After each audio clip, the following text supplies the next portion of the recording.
1877లో భారతదేశ చరిత్రలోనే అత్యంత భయంకరమైన సంవత్సరం. ఆకాశం నెలతరబడి ఏంటంటే వర్షాలు మర్చిపోయింది. భూమి పచ్చ పగులతో నిండిపోయింది. పచ్చగా ఉండాల్సిన భూమి ఏంటంటే ఎండిపోయింది. బూడిద రంగులో మారిపోయాయి. పొలాలన్నీ బూడిద రంగులో ఉన్నాయి. కానీ మొదట అనుకున్నట్ట రైతులు 1877లో ఇంకొన్ని రోజులు వర్షం పడుతుందని, నేటి 150 సంవత్సరాల క్రితం. కానీ రోజులు గడిచాయి, నెలలు గడిచాయి, వర్షం మాత్రం రాలేదు. నీళ్లు లేక పంటలు చనిపోయాయి. పంటలు లేకపోతే ఏమవుతుంది? ఆహారం మాయం.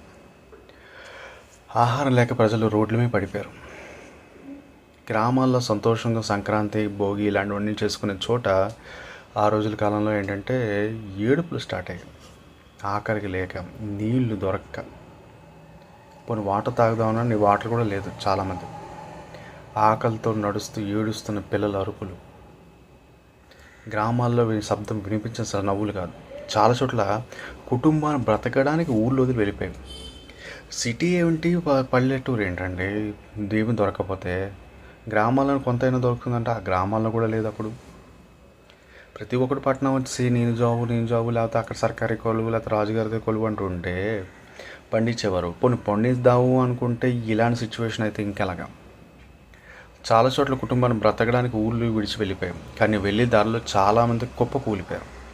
చరిత్ర చెప్తుంది ఈ కరువు వల్ల ఏంటంటే లక్షల మంది ప్రాణాలు కోల్పోయారని. దీన్ని బట్టి ఒక పేరు ఇద్దాం. అప్పుడు వాళ్ళు అన్నారు ఏంటంటే ద గ్రేట్ ఫ్యామైన్ అని పిలిచారు. కానీ ఇప్పుడు 2026లో రేపు రాబోయే జూన్లో కూడా సేమ్ సిచ్యువేషన్ అక్టోబర్ దాకా ఉంటుందని అంటున్నారు. సిచ్యువేషన్ వీడియో చేయడానికి కారణం మెయిన్ కూడా ఇదే రీజన్. నినో జీసస్ బిడ్డ. ఈ పేరు చిన్నదే కావచ్చు, దీని ప్రభావం మాత్రం ప్రపంచాన్ని మార్చివేయగలదు అంటున్నారు నిపుణులు. సముద్రాల ఉష్ణోగ్రతలు పెరుగుతున్నాయి.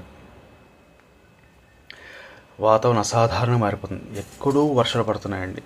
పడినా అది భారీ వర్షాలు, కొన్ని చోట్ల పూర్తిగా ఎండలు. నిన్న మొన్న గత కొన్ని రోజులు మన వైజాగ్లో చూస్తే ఎండ ఎలా ఉన్నదో మీకు తెలుసు. భారతదేశం కొన్ని ప్రాంతాలంటే ఉష్ణోగ్రతలు భారీ ప్రమాదకర స్థాయికి వెళ్ళిపోయాయి. రైతులు ఆకాశం వైపు చూస్తున్నారు, కానీ మేఘాలు కనిపించడం లేదు. ఈ కేవలం ఒకటి వెదర్ అప్డేట్ కాదు, ఈ ప్రకృతి ఇస్తున్న వార్నింగ్. 1877లో జరిగింది కథ కాదు, నిజం. ఇప్పటిదాకా మనకి ఇలాంటి సిచ్యువేషన్ వస్తే అప్పుడు జరిగిన విషయాన్ని తీసుకుని మనం చూసుకుంటున్నాం. ఎక్కడో టైటానిక్ మునిగిపోయిన దానికి గింజుకుపోతున్నాం, కానీ అక్కడ 1877 కోట్లలో జనాలు వెళ్ళిపోయారండి.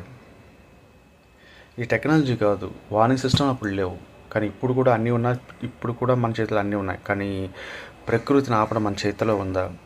చరిత్ర మళ్ళీ రిపీట్